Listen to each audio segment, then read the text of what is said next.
No Grêmio, time com mudanças e pacto pela vitória. No Internacional, começa o planejamento para 2022 e a Aguirre começa a pensar no Juventude.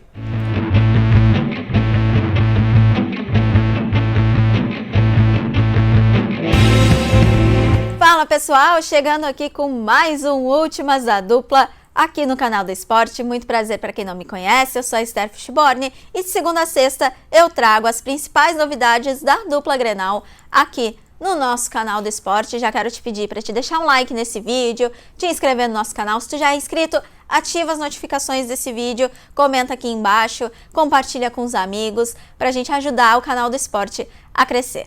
Combinado?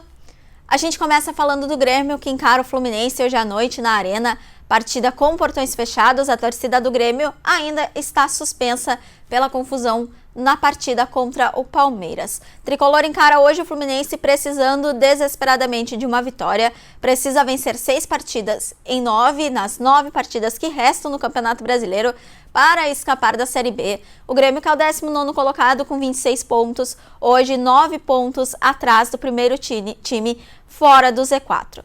Wagner Mancini terá uma equipe totalmente descaracterizada porque tem 5 jogadores de fora. O Cortez está suspenso, foi expulso no Clássico Grenal. Thiago Santos levou o 3º cartão amarelo, também está suspenso. Nós temos também 3 jogadores com suas seleções. O Gabriel Chapecó com a seleção brasileira, o Vidia Sante com a seleção paraguaia e o Borja com a seleção colombiana, o que descaracteriza totalmente o time do Grêmio. O Wagner Mancini, ele já havia dito na coletiva após o Grenal que ele iria fazer algumas mudanças na equipe. Ele disse que se uma formação não está dando certo, ele vai testar outra. Fato é que o Grêmio teve pouco tempo para testar qualquer outra formação. Teve apenas o treino desta segunda-feira para pensar no Fluminense, tem jogos de 2 em 2 dias praticamente.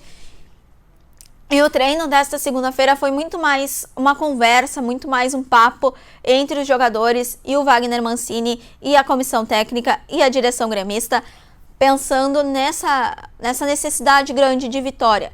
Os jogadores fizeram uma promessa de entrarem totalmente focados, totalmente concentrados para conseguir essa vitória, prestar atenção em cada detalhe, um detalhezinho na partida pode fazer a diferença entre a vitória e a derrota e, consequentemente, entre a Série A e a Série B. O Grêmio divulgou nesta segunda-feira a lista de relacionados com algumas novidades. O Diego Churin, que esteve de fora por vários jogos, ficou de fora um tempão por estar lesionado, volta a ser relacionado, vira opção no banco de reservas. Nós temos também Pedro Lucas, jogador que é um dos destaques do Grêmio no Brasileirão de Aspirantes, foi um dos destaques do Grêmio, e também Guilherme Guedes, o Grêmio que está com uma lista curta de laterais esquerdos. O Cortez está suspenso, o Rafinha joga apenas como improvisado e o Diogo Barbosa é o único lateral esquerdo de origem que poderá atuar nessa partida. Então Guilherme Guedes volta a ser relacionado também, mais como uma opção no banco. Um provável time do Grêmio tem o Breno, claro. Breno é o goleiro titular, ou pelo menos era até antes da partida contra o Galo. Acredito que haverá um revezamento aí entre Gabriel Chapecó e Breno. Breno é o titular hoje. Aí nós temos Wanderson, ele ficou de fora do jogo contra o Galo, de fora do Grenal, sentiu algumas dores, o Mancini disse isso na entrevista coletiva e agora ele retorna, tá tudo bem com ele. Então, Breno, Wanderson, Jeromel e Kahneman, a dupla de zaga titular, eles também vão para o jogo. E aí, Diogo Barbosa ou Rafinha na lateral esquerda. Aí nós temos o meio de campo com Lucas Silva, Sarará, Douglas Costa, Campaz e Ferreira.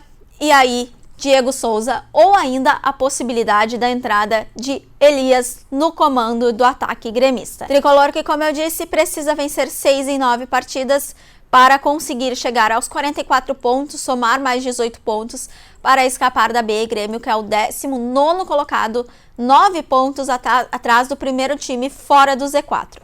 Agora falando um pouquinho fora de campo, porque o Rafinha vai ser julgado nesta quarta-feira por aquela confusão envolvendo o Gandula na partida contra o Santos. Ele já cumpriu uma partida de suspensão, mas ele pode ainda cumprir até 6 partidas, ter 6 jogos de suspensão por causa daquela confusão. O Gandula também foi citado na súmula pela arbitragem daquela partida. Ele pode pegar de 15 dias até 180 dias de suspensão. Amanhã, 10h30 da manhã, o julgamento no STJD dessa confusão envolvendo o Rafinha, o lateral esquerdo do Grêmio. Agora nós trocamos de lado, vamos pro lado do Internacional, que tá felizão com a vitória, tá tudo tranquilo no CT Parque Gigante. O Colorado se reapresentou nessa segunda-feira, começando a pensar no Juventude, partida desta quarta-feira no Alfredo Jaconi pelo Campeonato Brasileiro. Colorado que busca uma vaguinha no G6, agora é o 7º colocado, busca uma vaguinha no G6 para garantir a Libertadores de 2022. Diego Aguirre, que não terá Saravia, e Patrick, que estão suspensos, e deve pensar o time hoje à tarde, treino 4h30 da tarde no CT Parque Gigante, vai definir o time que vai a campo, vai definir os jogadores que viajam para Caxias do Sul nesta quarta-feira. Ainda assim, poucas mudanças devem ocorrer no time. Tyson, de repente, fique de fora por um desgaste físico, ele que saiu no segundo tempo do Grenal, sentindo algumas dores, nada grave, só porque ele vem fazendo muitas partidas consecutivas e por isso talvez ele fique de fora do jogo contra o Juventude. E falando em Tyson, ele deu uma série de entrevistas a canais de televisão, deu entrevista ao nosso colega aqui da Bandeirantes, o Fabiano Baldasso, falando sobre o Clássico Grenal, falando sobre o Internacional, sobre esse momento que ele vem vivendo. Falou também, tocou em diversos assuntos, eu quero destacar alguns. Ele disse que conversou com o Douglas Costa, conversou com o Rafinha, o Douglas Costa já jogou com o Tyson, eles são amigos, eles se dão bem. Eles jogaram juntos no Shakhtar, além de seleção brasileira. Ele conversou também com o Rafinha, meio que se defendeu, não precisava, mas meio que se defendeu daquela confusão no final do jogo no Grenal. Ele disse, cara, vocês fizeram um pagode depois do Grenal, no Campeonato Gaúcho, vocês fizeram um pagode citando o Yuri Alberto, vocês cansaram de zoar na gente, a gente também tem direito.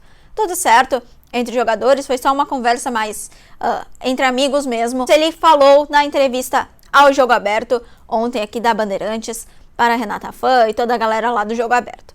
Ele deu entrevista também para o Fabiano Baldasso, dizendo que conversou com o D'Alessandro antes da partida, antes do Grenal. O D'Alessandro disse, não, cara, vamos lá, é o teu momento, é hora de você...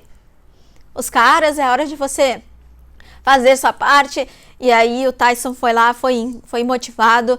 Depois do Grenal, o D'Alessandro mandou uma mensagem pra ele, isso aí, você aprendeu muito bem comigo, não sei o quê. Aquela coisa de... é normal, né, gente? É completamente normal isso. O Tyson acabou contando isso pro Fabiano Baldasso, contando isso pra gente, como foi esse bastidor do Clássico Grenal. Tyson disse que o grupo do Inter é bom, tem qualidade, mas está faltando peças. Ele acredita que para disputar título ano que vem ainda precisa de algumas contratações pontuais. E sobre essas contratações, começa nessa semana a primeira reunião da série de reuniões envolvendo o Conselho de Gestão, Departamento de Futebol, Direção Colorada, pensando nos jogadores no elenco de 2022.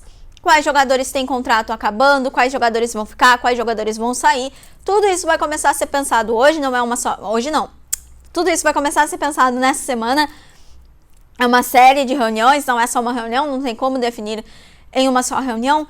Sobre jogadores que voltam, Keller da Chapecoense, goleiro, ele está emprestado à Chape, ele retorna ao Internacional, deve ser uma opção no banco.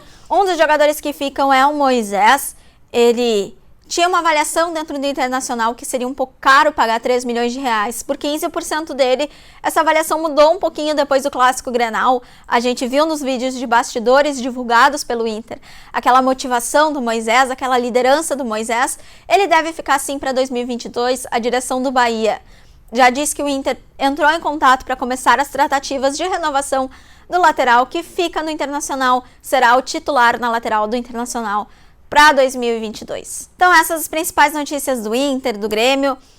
Nós traremos mais novidades no decorrer da programação, o time que vai jogar hoje à noite do Grêmio, o time que vai jogar nesta quarta-feira contra o Juventude do Inter.